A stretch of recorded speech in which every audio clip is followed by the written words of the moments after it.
Hello, my name is Joe Esposito. I live in Owasso, Oklahoma. I've lived here 19 years. I'm just going to do a little show and tell today about pulsed, non-ionizing microwave radiation, which we've all become immersed in the sea of. And I have a $1,000 gigahertz meter. It's an HFE 35C. This is about a $1,000 meter, and it can detect radiation. Most people don't even know that you can detect this radiation. And so I just want to show you the sources out where I live. I'm actually north of Owasso on the city limits. But there's health issues. I have a 1972 Navy military document. It's 2,300 studies of 5 pages of health symptoms.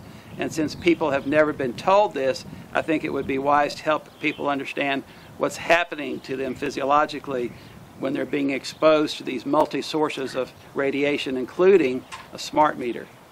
See right there to the left of that double window is our bedroom, but there's a meter. That's where my old analog used to be for 50 years, mechanical, never hurt anybody.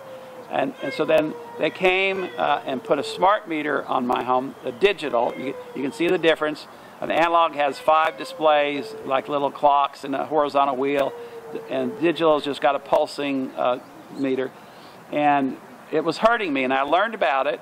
And so then I put the lead on, and I got better immediately.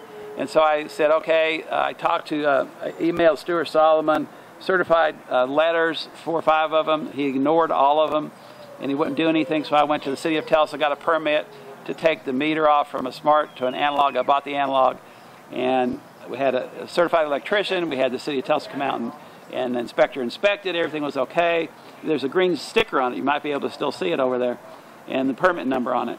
And we did it, and then PSO learned about it, and they came out and got all upset and turned off my power for 66 days until I got Don Powers, an attorney, to try to work things out with him, and then I got my power turned back on. But they just put a plug in the wall there and timed, for last year for a couple, 2-3 months.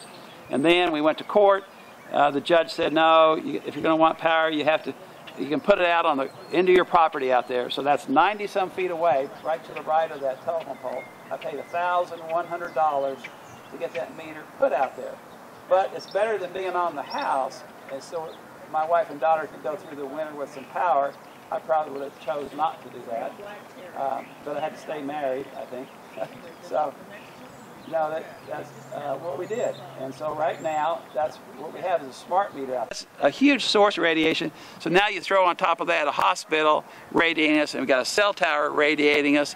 And I can show you, I have a spectrometer. My friend bought a meter, and I'm being hit with 14 different Wi-Fis at this house from people around me. 14 different Wi-Fis. And we can see the amplitude on his meter. And when I get my Faraday cage, which is 0.1, it goes to almost nothing. So see that it's blocking the radiation. That's what the whole thing of the wire does, is it blocks radiation.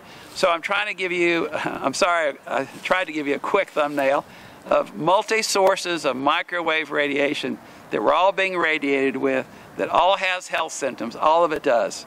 And they never told us about it. And that's what the military documents are to show, and that's what the peer-reviewed studies are trying to show us now. Magna Havas just came out in 2013, Dr. Magna Havas, and she puts a strap, a cardio strap, to monitor heart rate. And this guy laid him on a gurney deal, and they turned it on, and they put a DECT, D-E-C-T, portable phone, just the stand base, because they radiate constantly. And they plugged it in and out. You could watch the guy's heart rate was normal, and it'd jump up to twice the heart rate. And then they'd unplug it and it'd drop. And I mean, these are scientific studies, that are happening. And she does dark field microscopy, where she puts a little drop of blood on a slide, and then you can immediately look at your blood and see your health.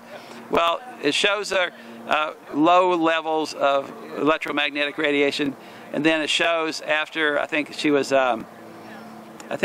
she was on her computer for 70 minutes, and how the blood starts stacking up like rubber tires in a tire store. Well, it can't get through those capillaries because they have to go through single file when they're all stacked up like that. And I mean, I think she was on a DECT phone too for just, I think, 7 minutes or something.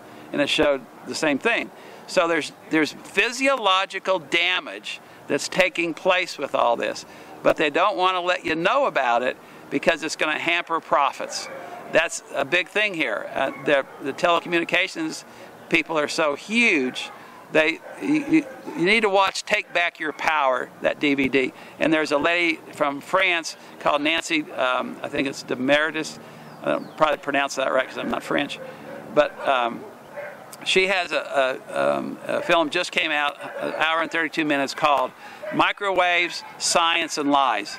It's coming. They had to overlay it with English so we could understand it.